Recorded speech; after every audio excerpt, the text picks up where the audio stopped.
আলাইকুম।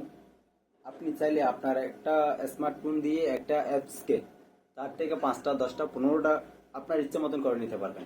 Clone apps দিয়ে কিভাবে করবেন চলুন দেখিয়ে দিচ্ছি। চলে আসলাম আমার মোবাইল স্ক্রিনে।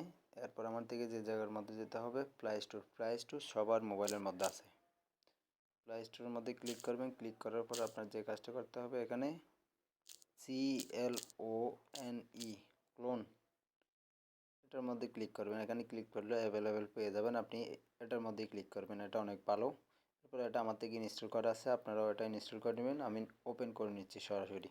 ওপেন করার পর এখানে আগে থেকে আমার 3-4টা ফেসবুক খোলা আছে, আপনারাও এইভাবে খুলতে পারবেন। কীভাবে খুলবেন আমি ওটাও দেখা দিচ্ছি। এখানে যতগুলা পারমিশন চাইবে সবগুলো অ্যালো দিয়ে দিবেন। অ্যালো দেওয়ার পর এখানে একটা প্লাস চিহ্ন আসবে, এই প্লাস চিহ্নের মধ্যে ক্লিক করবেন।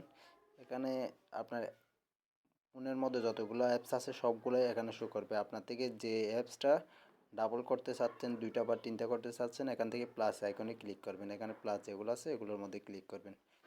আমি ফেসবুক লাইট যেটা আছে এটাও ক্লিক করলাম, এখানে চলে আসলো। এরপরে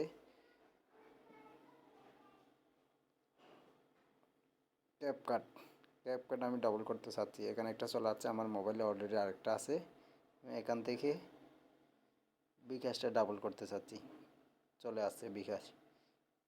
আপনিও চাইলে খুব সহজেই আপনার যত ইচ্ছা তত করতে পারবেন একটা অ্যাপসের ভিতরে। দেখেন ওই অ্যাপসটা আমি এক্সট্রাভাবে দেখা দিচ্ছি। আমার এখানে সবগুলো অ্যাপস এমনি আছে। এরপরে এক্সট্রাভাবে যেটা আছে ওটা হচ্ছে ক্লোন অ্যাপস। এখানে আপনি চাইলে অনেকগুলো অ্যাপস গোপনে রাখতে পারবেন এই অ্যাপসের ভিতরে ঢুকাই। আর এখানে আপনার থেকে ঢোকার সময় 24 ঘন্টা পর একটা অ্যাড আসবে, আপনার থেকে ওই অ্যাডটা কমপ্লিট করতে হবে। অ্যাডটা 60 সেকেন্ডের হয়, 60 সেকেন্ডে কমপ্লিট করে এরপর আপনি 24 ঘন্টা চালাতে পারবেন, কোনো সমস্যা হবে না। এটা একদম ফ্রিতে চালাতে পারবেন। ধন্যবাদ।